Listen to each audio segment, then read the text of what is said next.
Bienvenue au Canal Nouvelle. Comme vous le savez, la machine à voyager dans le temps, l'invention du siècle, a été introduite au public il y a quelques semaines. Pour commémorer le centième anniversaire de la fin de la Deuxième Guerre mondiale, nous aurons la chance de l'utiliser en ramenant Oskar Schindler, un modèle de tolérance pendant la Deuxième Guerre mondiale. Il va nous expliquer en quoi il a été un modèle de tolérance. Nous prendrons ce moment pour commémorer la mort des 5 à 6 millions de Juifs et penser à comment nous pouvons éradiquer le racisme comme l'a fait Oskar Schindler. Bienvenue Oskar. Comment s'est-il passé votre voyage? Bonjour, merci de me recevoir. Mon voyage s'est très bien déroulé. Je suis heureuse d'apprendre que votre voyage s'est bien déroulé. Maintenant, commençons l'entrevue.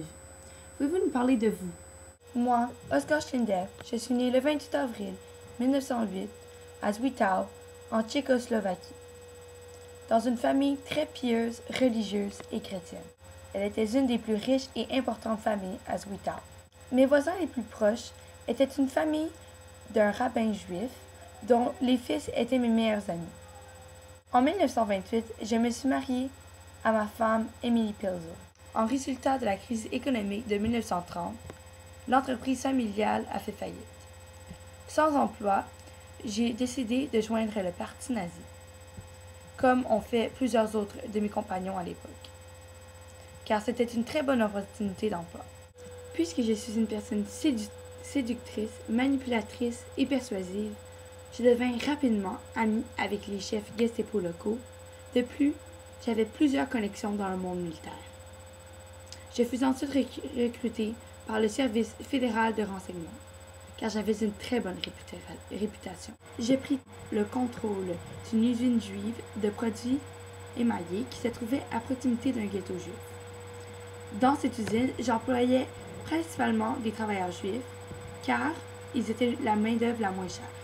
Peu à peu, alors que la brutalité des nazis augmenta avec des assassinats, de la violence et de la terreur, je réalisa la réalité du plan de l'extermination totale des Juifs par les nazis.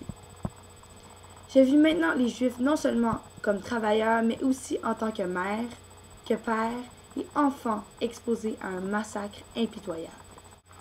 Je réalisa cela lors de la liquidation finale du ghetto de Krakau, et je décida alors de tout risquer, incluant ma vie, afin de sauver les 1200 Juifs travaillant à mon usine. J'ai réussi à le faire grâce à tous mes contacts et en faisant bien du chantage. J'ai fait entrer clandestinement de la nourriture et des médicaments dans le camp où demeuraient mes travailleurs. Je manipulais excessivement les gardes de sécurité. En résultat, je fus arrêté 2 fois par les autorités, mais ils m'ont libéré rapidement. Cela vous démontre que j'ai vraiment détourné mon but ultime que j'avais antérieurement. Tout l'argent que j'avais précédemment en exploitant les Juifs est ensuite dépensé pour les nourrir, les protéger et les sauver. Il était de mon devoir de les aider, car les actions que posaient les nazis étaient inacceptables. Dans ma fabrique, qui était protégée par des gardes qui empêchaient qui que ce soit d'entrer sans ma permission, les conditions étaient fort meilleures que dans les autres camps de concentration. Par exemple, ils obtenaient des repas ayant 2000 calories au lieu de seulement 900 calories ou moins, même lorsque la nourriture se faisait très rare. Je m'arrangeais pour en acheter au marché noir. Je suis impressionnée. Votre histoire est très fascinante. Nous reviendrons après la pause. De plus, aucun juif n'est victime de violence ou est envoyé à un des camps d'extermination. Ensuite, les enfants et les aînés sont enregistrés comme étant des adultes pour éviter la suspicion de la part des autres nazis. Aussi, les docteurs, les avocats, les musiciens sont enregistrés en tant qu'ouvriers et mécaniciens afin qu'ils paraissent essentiels au bon fonctionnement de mon usine. Dans l'usine, il y avait un sanatorium où Émilie, ma femme, s'occupait des malades. Malheureusement, ceux qui ne survécurent pas furent enterrés dans un cimetière à proximité de l'usine. Malgré le fait que l'usine continua à produire des coquilles pendant 7 mois, aucune coquille utilisable fut produite car elle ne passait pas les tests de qualité militaire. Au lieu de cela, on fabriquait des produits nazis falsifiés comme des uniformes et des produits de guerre. De plus, on faisait des passes pour voyager hors et dans le pays. De ce fait, je convainquis les Gestapo à envoyer 100 autres Juifs pour contribuer à la production de mon industrie. Finalement, en 1945, les Alliés libérèrent les Juifs et je leur annonça qu'ils étaient désormais libres. Au total, j'ai réussi à sauver 1200 Juifs des horreurs de l'Holocauste. Avant de les libérer, je leur proposa d'éviter des actes de vengeance et de violence envers les Allemands, car je ne voulais pas qu'ils risquent leur vie une deuxième fois. C'est vraiment incroyable et touchant. Vous avez réussi à sauver 1200 Juifs des horreurs de l'Holocauste.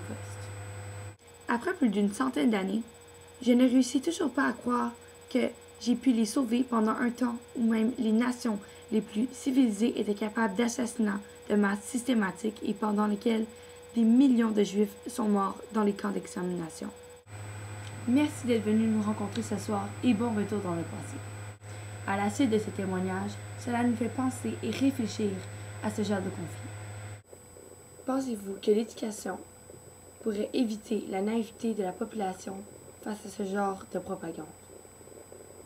J'espère que ce témoignage vous aidera à devenir un modèle de tolérance.